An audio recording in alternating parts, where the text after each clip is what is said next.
Well, good morning, everyone, and welcome to Northern Lights Center for Spiritual Living. We're a community of people dedicated to using spiritual and practical principles to create lives we want to live. And Northern Lights Center for Spiritual Living offers practical and spiritual tools to make positive changes in our lives. Our promise is to reveal, inspire, uplift, celebrate, and magnify your greatness.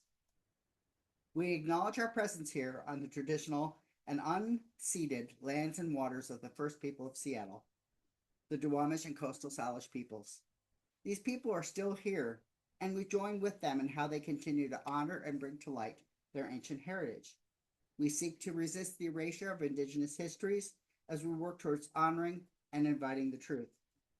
In a similar way, we acknowledge how much of what we know in this country today, including its culture, economic growth, and development, throughout history and across time, has been made possible by the labor of enslaved Africans and their ascendants who suffered the horrors of transatlantic trafficking, chattel slavery, and Jim Crow. We also name the Asian and Chicano people who toiled with little recognition. We are indebted to all of their labors and sacrifices, and we acknowledge the tremors of that violence throughout the generations and resulting impacts that can still be felt and witnessed today. Please join me for our opening song, Woke Up This Morning.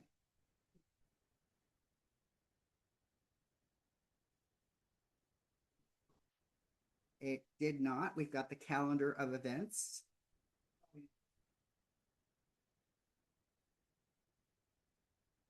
I don't have any power over the scrolling.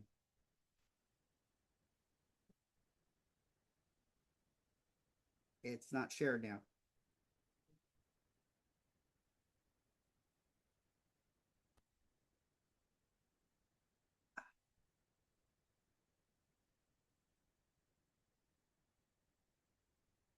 Okay.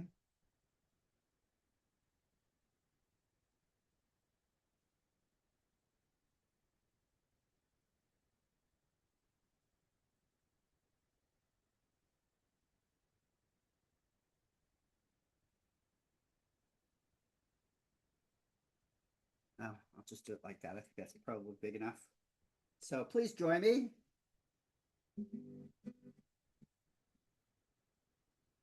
I woke up this morning with my mind stayed on spirit. Well, I woke up this morning with my mind.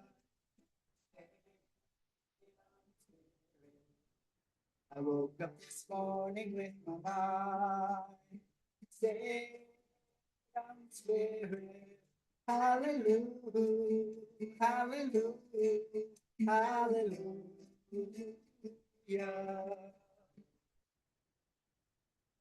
Walking and talking with my mind. Stay on spirit. Well, I'm walking and talking with my mind. Stay on spirit. I'm walking and talking with my mind. Stay on spirit. Hallelujah, hallelujah, hallelujah.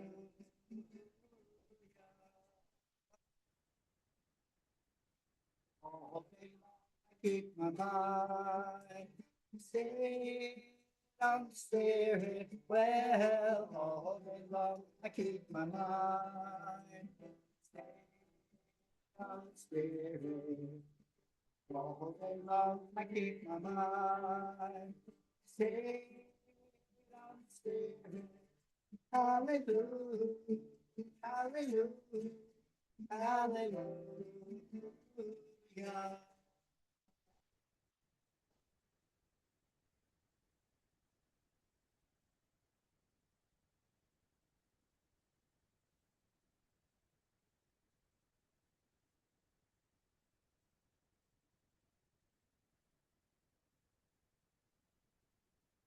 Well, good morning.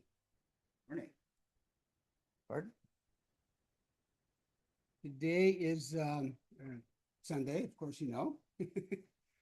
And this is a time we set aside to center ourselves, to allow ourselves to set all things that come before this moment. Any worries, woes, frustrations, um, anything. You can just set that up on the whatnot shelf and pick it up on the way out or not. And so today as we always start off, some nice, deep cleansing breaths to release some of the toxins or whatever things we don't need. We can release them out. So let's take a nice deep breath in and hold it and release. Another nice deep breath in and hold it and release. Nice. One more nice deep cleansing breath in, holding it and release. And today,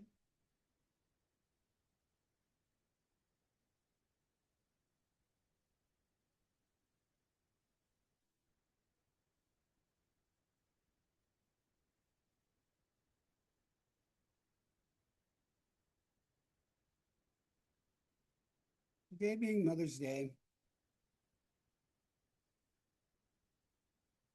just want to invite us to be still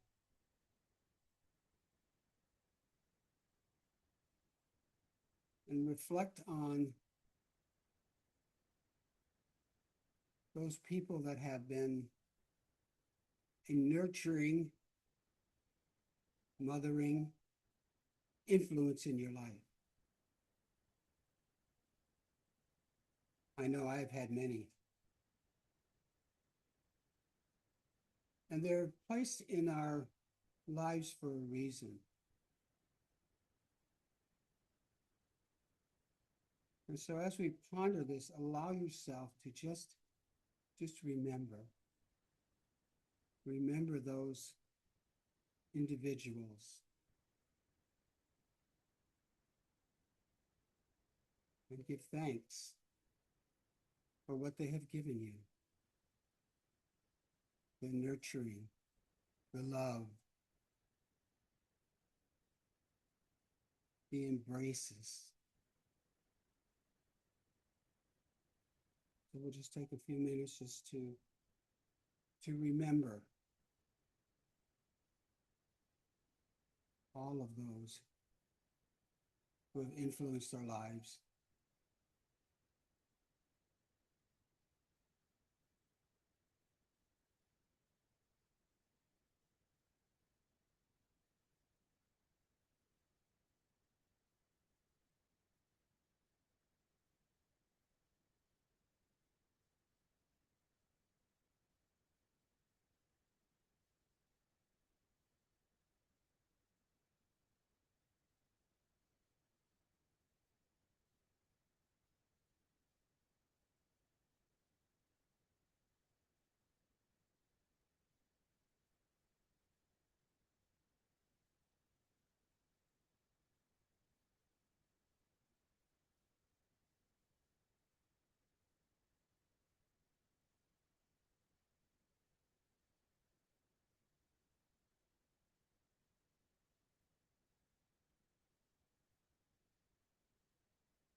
The gratitude that I stand here before you,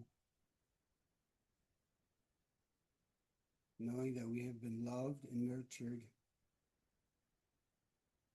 by many individuals in our lives.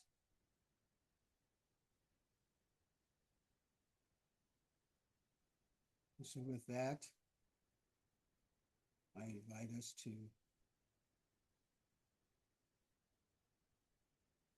wiggle our fingers and toes if you need to.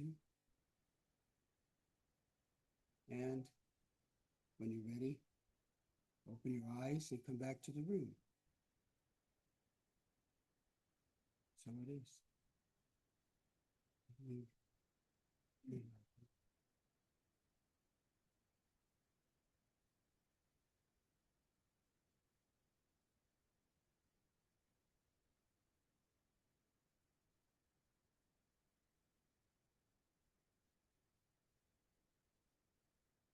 Okay, but first, we must know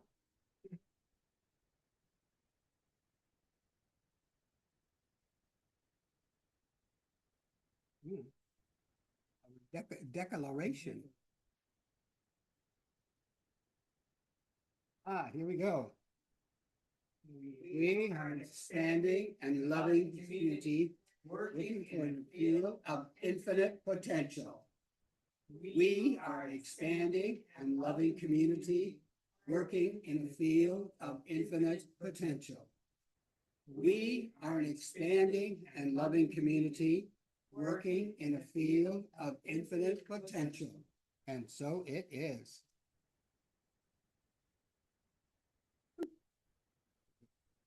Now, a reading for today comes from the website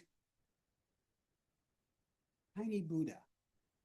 I like Tiny Buddha website. It's very, very inspiring. And it's how to keep going when doubts and fears are holding you back. If you hear a voice within you say you cannot paint, then by all means paint, and that voice will be silenced. And that was a quote from Vincent van Gogh. I don't think there is anything more liberating, at least nothing I've experienced at this point in my life. I'm sure it's happened to some of you, probably more times than you can count.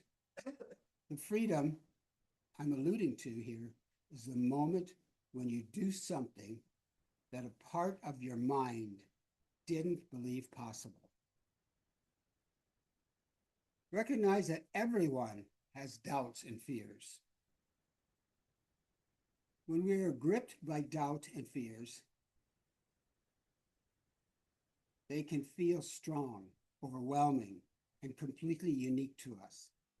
We feel we have to believe them because we don't realize everyone else feels these things, even incredible, successful people.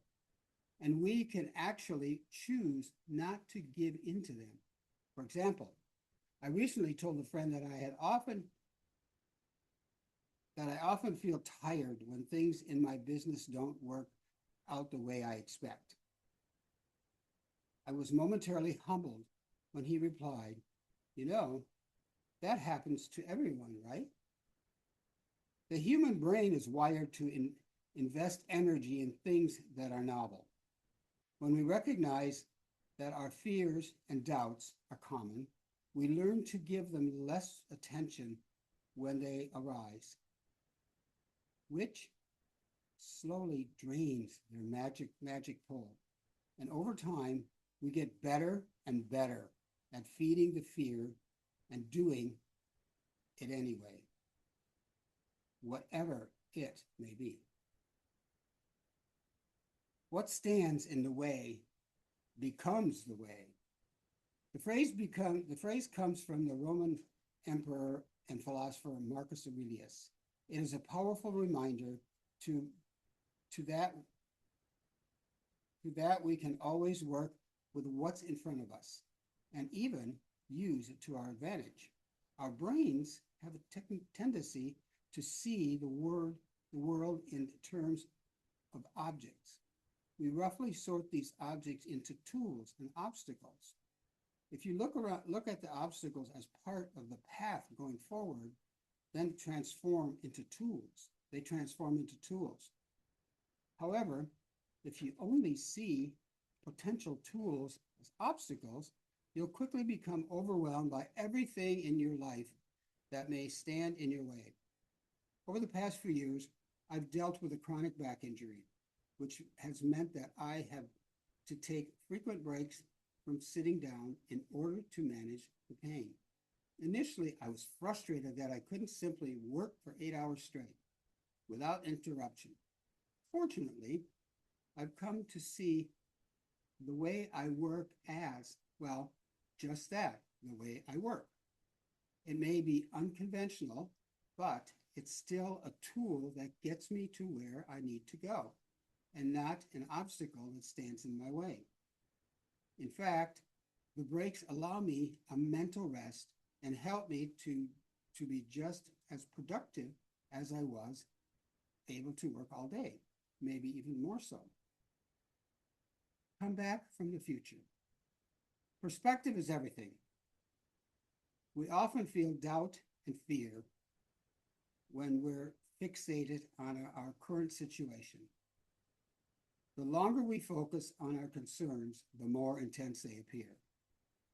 Our thoughts and feelings often change over time, and we can use that to our advantage.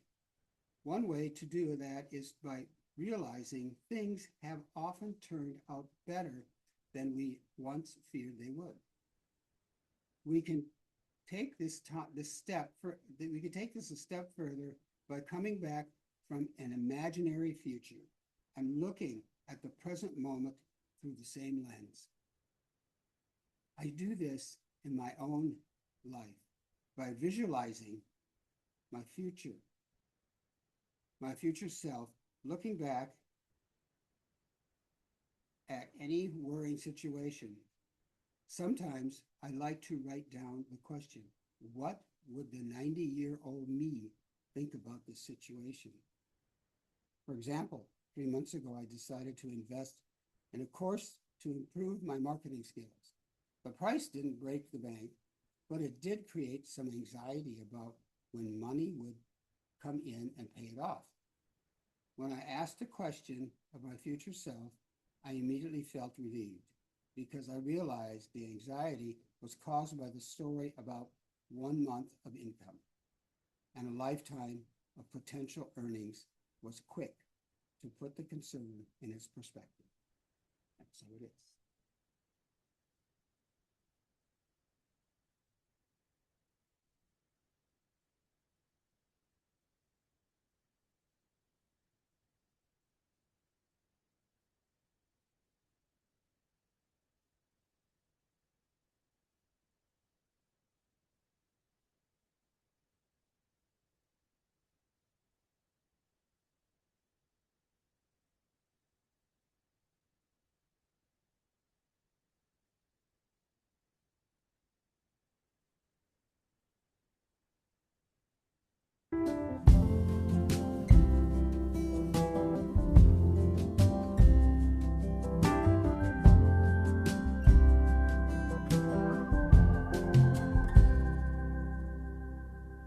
Nobody can tell you that you're worthless, 'cause God herself is incomplete without you. It will never work to search outside for true love, 'cause you got it all inside of you. Oh, those who seek the light are merely covering their eyes. It's within yourself. You are the star that lights the sky. Look within your heart. You don't need to go that far. All that you need is placed inside you. Whatever you do, it cannot change the truth. So you don't have to look for love, for that is what you are. Yeah, you got it all inside of you. Oh, those who seek the light are merely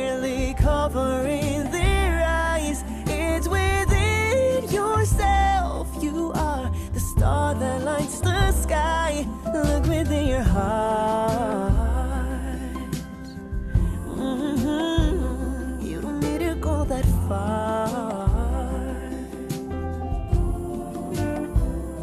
Look within your heart. Yeah, you don't need to go that far. Oh, those who seek the light are merely covering their eyes. It's within yourself. You are the star that lights the sky. Look within your heart. You don't need to go that far. Oh, look within your heart.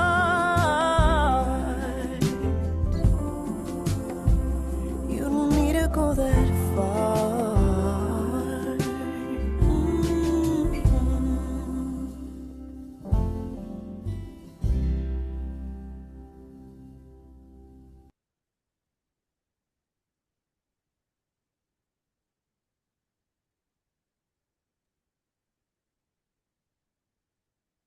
So good morning, Northern Lights.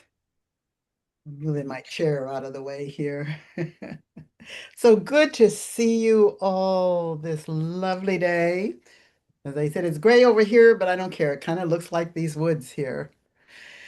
So I think everybody knows me. Yeah, everybody knows me. I'm Reverend Pamela, and it's a delight to be back here. Hi, Victor. I said hi to everybody else. Happy Mother's Day to all the moms and all the folks with mom's energy who have mothered and mentored and loved so many folks. You don't just have to give birth to somebody to be a mother.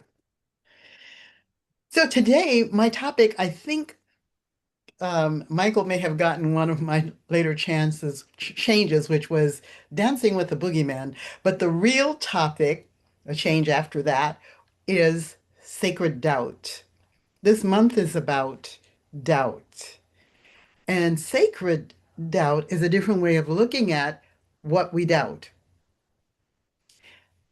And from my perspective, it's about honoring what the heart is saying that may be contrary to what the brain is thinking. And in doing that, we may bring ourselves to a valuable truth that engages our hearts and our souls in a wonderful way. So I'm going to talk about something I don't usually talk about. I've talked about it, but it's not my usual thing. And that is how I got fired twice as a practitioner. So what happened was we were in practitioner training, and how I got there was by listening to my heart. The group before me walked into the church. They were in a line. They were moving, and they came, and they were wearing all white, and they were carrying candles, and the music behind them processing into the sanctuary was this beautiful piece of music. And the room was dark, and all you could see were the candles and the newly graduated practitioners. I was sitting in the choir, with the choir in the choir stand, and my heart said, I want that. My head said, no, you don't. You can't do, you don't want to do. My heart said, I want it, I want it, I want it, I want it, I want it. So I listened to my heart and joined practitioner training. The orientation was everything I wanted. It was spiritual, it was sweet, it was kind, it was compassionate. And my training was none of that. So the first time we were fired was after a year of training. Our leadership that had been training us fired my whole class. And I said, you can't fire me because I quit. This is not the experience my heart was yearning for. I quit. So I was out for a year. So was the rest of my class, except for those who went to practitioner training in other churches. I was done. And then something changed. I talked with the minister and I got on the board and I said, okay, I'll do this again. I'll finish my second year. But I came in with a different perspective.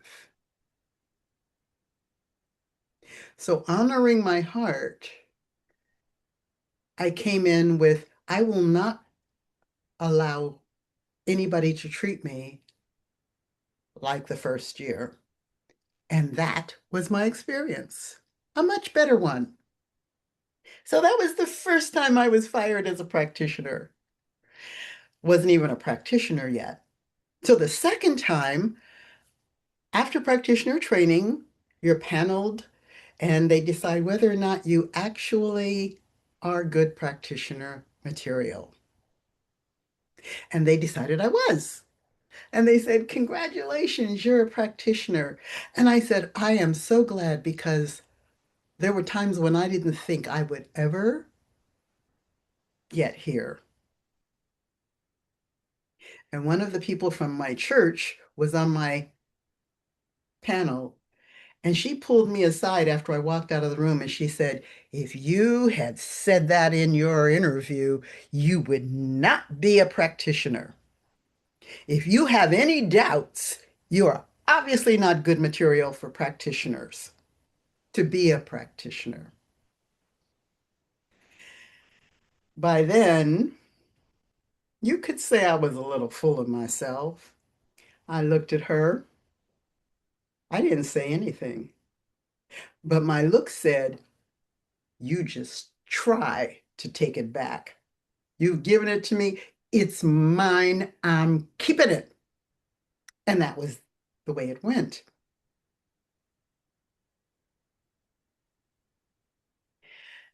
So by expressing doubt, I was considered to be not spiritual enough because really spiritual people never see doubt. They only see it's all good, it's all God. There you go. And I was doubting my experience because my heart wanted something else. In looking back on that, what I learned was to stand up for myself, to honor my heart. And what I also learned was to ditch the dogma. And I think this is very important. Of all of the people we studied, Emerson stands out for me as my favorite because in one of the books, one of his lectures, he went on and on and on about spirituality and understanding things and how we should proceed and how we create our lives. And then he said, and no matter what I say, don't believe anybody completely. Come to your own conclusions. That was in, I think, Foundations that I read that. And it stuck with me. Come to your own conclusions. Don't decide because they're the CEO or more or less, that their word is the last word. Listen to yourself, listen to your own intuition, listen to your heart. Does this feel like the truth to you? Someone was saying in another church I was working with, well, the preacher, it was a preacher church, the preacher said this, and so that's how it is. And I was thinking, I don't know that that's how it is. There are other options, other choices, other ways of looking at things. Just because preacher said doesn't make it cast in concrete. What do you think? How are you feeling? They were very afraid. I was presenting something to them that was quite different. and they were not ready to go there, which is fine,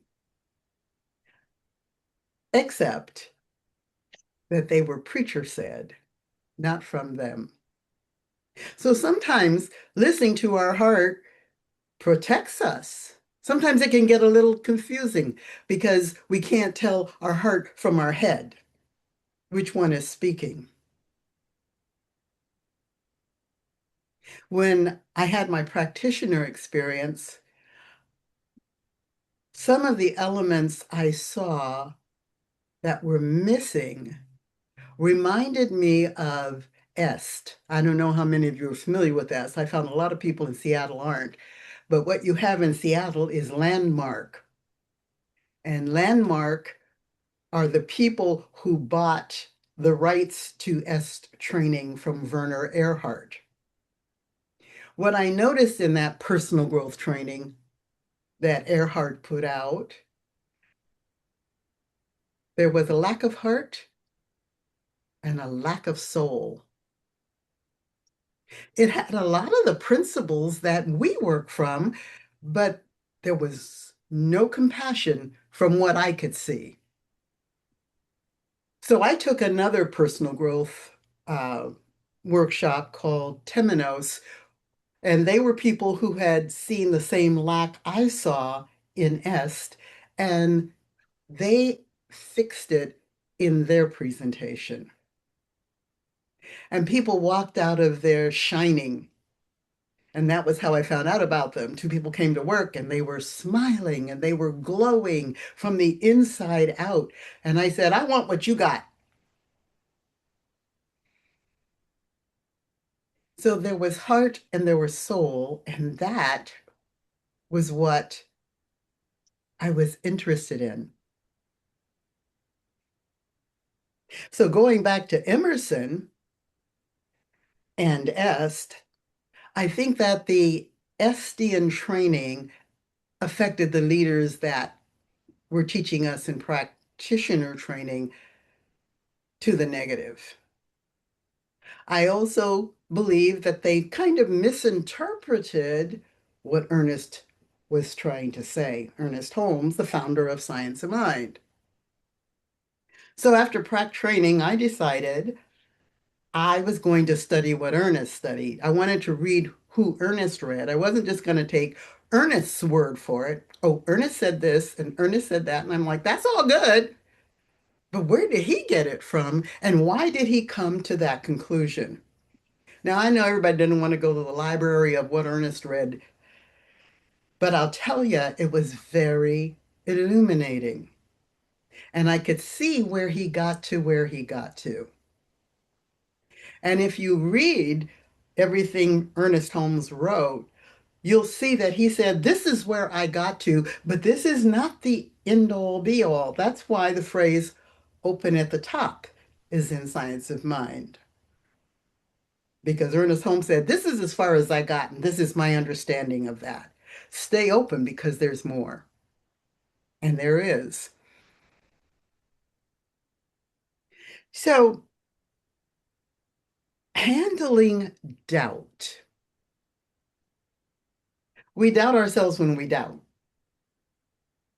We don't trust our doubt. We don't trust whatever it is that's coming up that says, I'm not sure of that. And as I said before, we may use our brains to counteract that doubt. Well, I know you think this isn't a good idea. Oh, here's the best one. So you're working in a job you hate. Now, probably you're not doing that here at the folks I have in this room. But I remember how many jobs I really didn't like. Or there were moments where even though I liked the job, I really didn't like what was going down.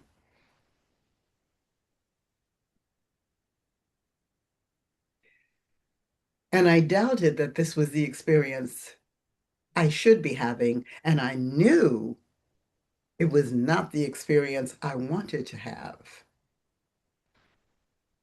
But I said to myself, but you got to pay the rent. And this is a way of doing it. or various other things. I don't remember how all I justified staying where I was staying when I was not happy, or continuing to be the way I was in a situation where I was not happy. And I say that because I was talking to actually a client of mine, and I told her, I could have responded differently when my manager criticized me. And I did fight back a lot, but there was one time where she gave me a minus on my performance review and said that I didn't fight for myself, that I didn't stand up. And I said, "Where did you get that from? My clients are happy with me and we have great engagement. I don't know where that came from." And she said, "Oh, well, you just let your mother walk all over you." And I was like, what has my mother got to do with work? The two are totally different. They're totally different relationships. They're totally different histories. They're totally different, uh, I guess I'll say commitment. Like for my work folks, there was a lot of, yeah, whatever. If you really, really want to do that, you go right ahead. With my mother, that was a whole other experience. I could have said that to my manager and I didn't. I let her get away with it. It bothered me, but I let her get away with it. So that was an experience I could have changed had I spoken up and defended myself, like I learned to do later. So we have these doubts, and there was something in this, in the statement that we open with, we are a spiritual community, and the end of it, we believe in infinite possibilities. So often we get stuck in where we are because we forget there are infinite possibilities. This is not the only job. This is not the only city to live in. This is not the only relationship to be in. And here's an amazing idea, interpretation, and experience I've had. When I change that, oh my God, I'm stuck here, this is all there is. When I change that to infinite possibilities and I welcome something else in, something else comes in. And at the very least, my demeanor changes, my behavior changes, my energy changes. And I invite a different experience right there in that experience.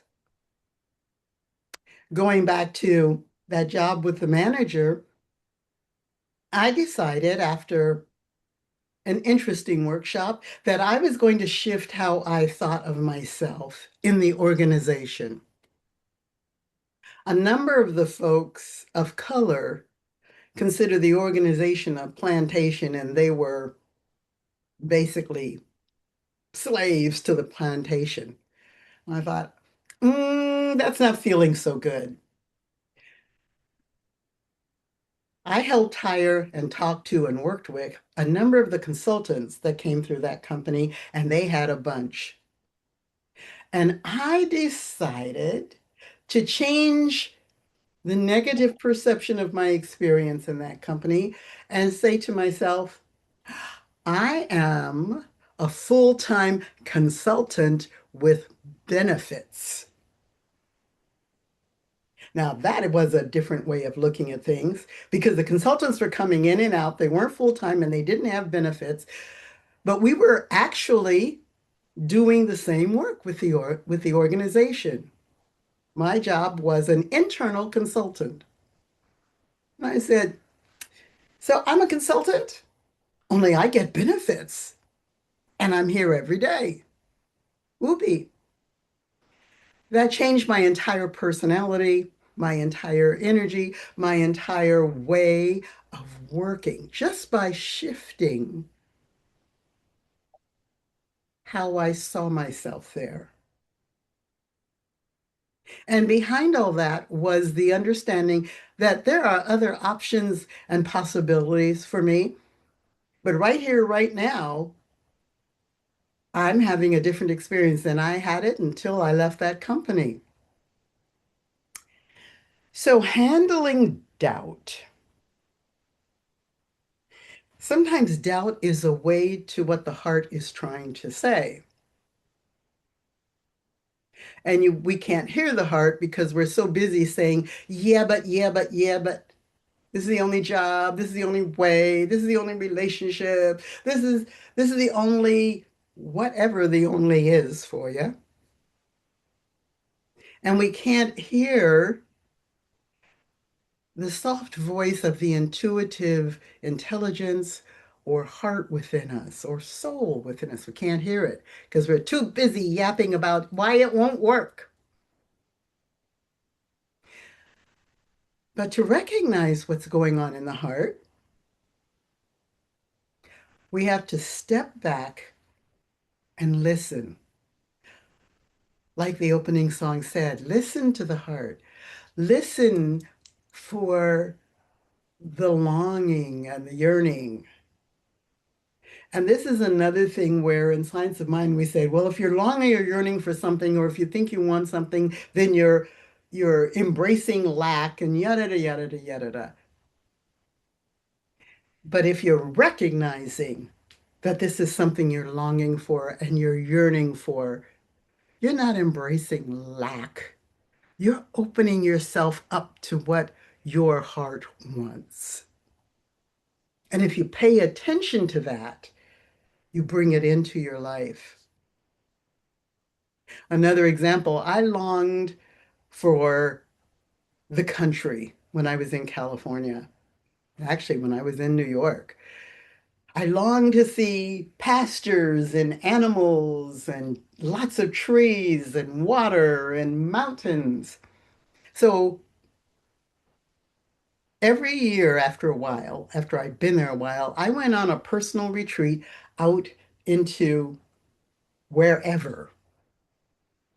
And I became fond of Fort Bragg because on the way I saw horses and cows in the pasture, and Fort Bragg was right on the ocean. And I stayed in this lovely rustic motel that overlooked the ocean and where the ocean and the river met. So freshwater and saltwater met right there. There were fishing boats, there were animals, sea animals, there were a wonderful restaurant, and then there was the little teeny tiny town. And ultimately, after a number of years, including moving to Seattle, I found myself actually yearning to live in some small town. So 5 years before no, 1 year before I met my husband 5 years ago, I started actively looking for a place, a small town to live in near Seattle. My heart was yearning for that pastoral experience.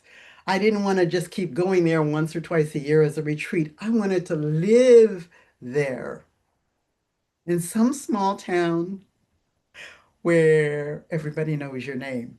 Cheers. I always love Cheers because I love that idea of being able to walk into some place and everybody knows your name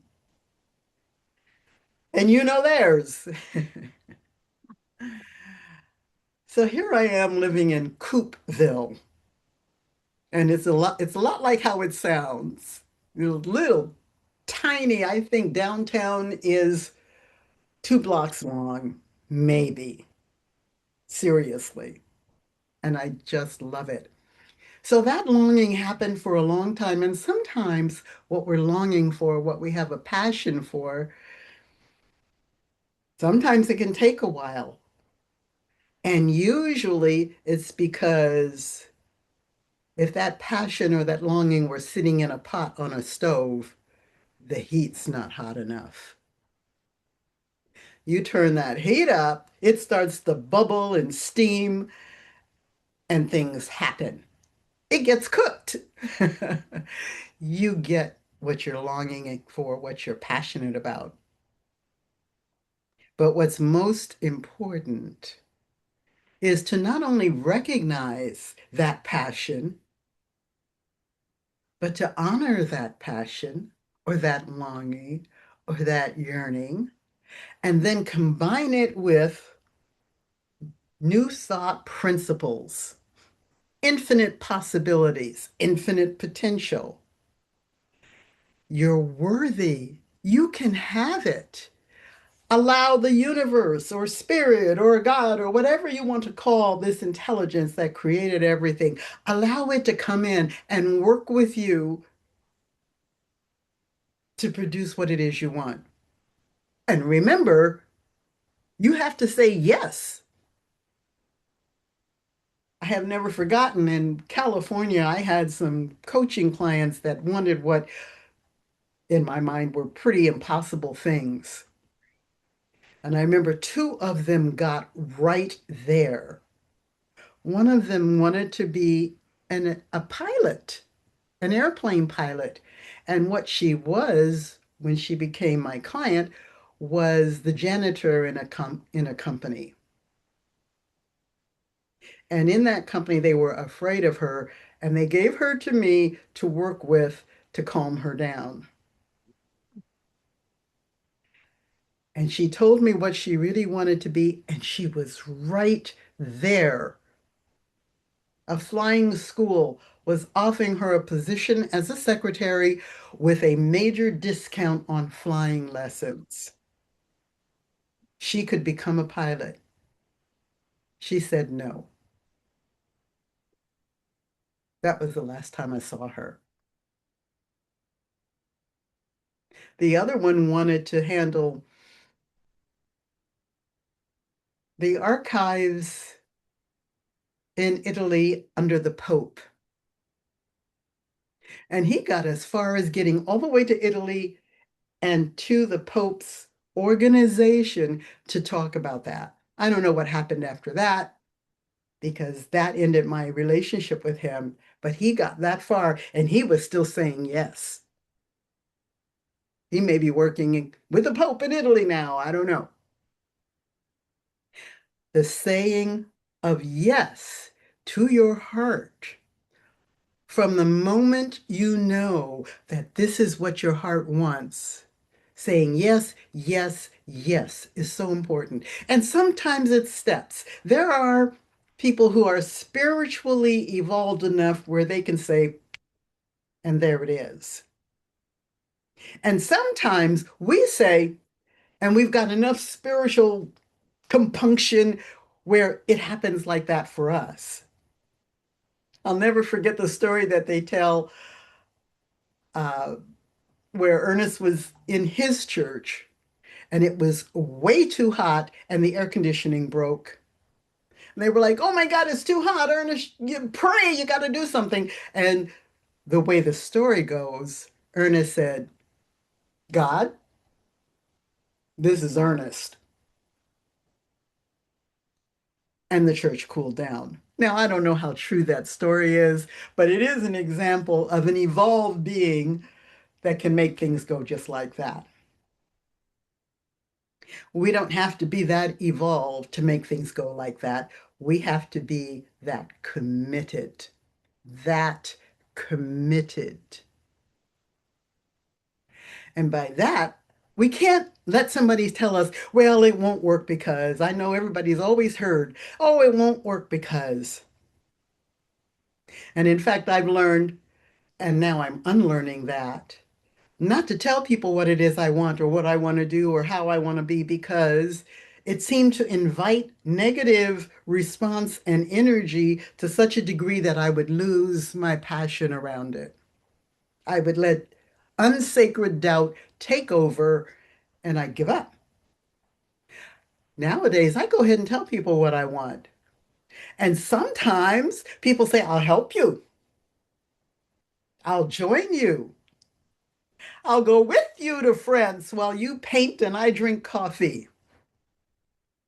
One of the things I want to do is go to a small town somewhere in France that has little cafes with bistro tables, that has some woods and mountains off in the distance, maybe cobblestone roads, and lots, as in very few, people, though, coming through that are interesting characters that I can draw, paint, and take photos of, bring it all home and do paintings of France.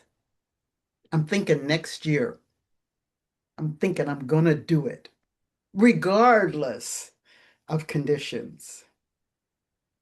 I've invited my sister to go with me. She said yes. So we say yes to what's in our heart. We say yes to our passion.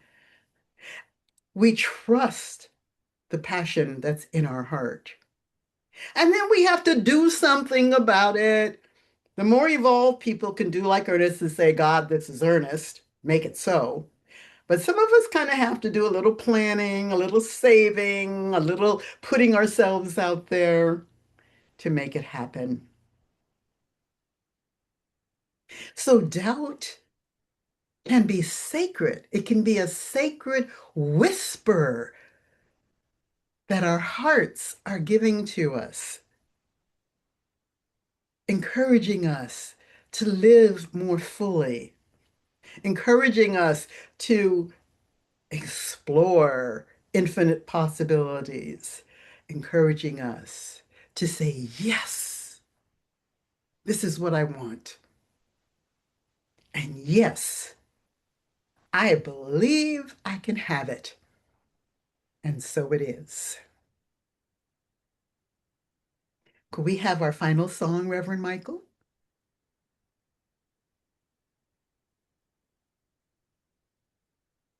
He's working on it.